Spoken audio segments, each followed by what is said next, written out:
வணக்கம். இன்றைய செய்திகள். புதிய இருசக்கர வாகனங்களுடன் 2 ஹெல்மெட்டுகள் வழங்க வேண்டும் என மத்திய அரசு உத்தரவு.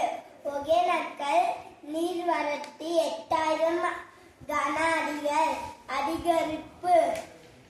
நன்றி.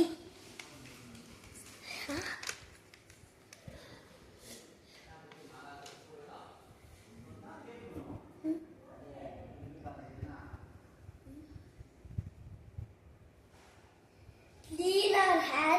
Clean wash our hair regularly using a natural shampoo. Thank you. திருக்குறளை எழுதியவர் திருவள்ளுவர்.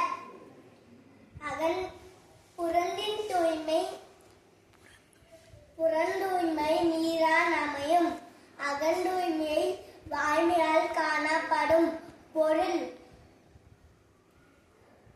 உடலின் தூய்மை நீரால் உண்டாகும். ஆனால் உள்ளத்தின் தூய்மை நாம் பேசும் உண்மையால் உண்டாகும். நன்றி.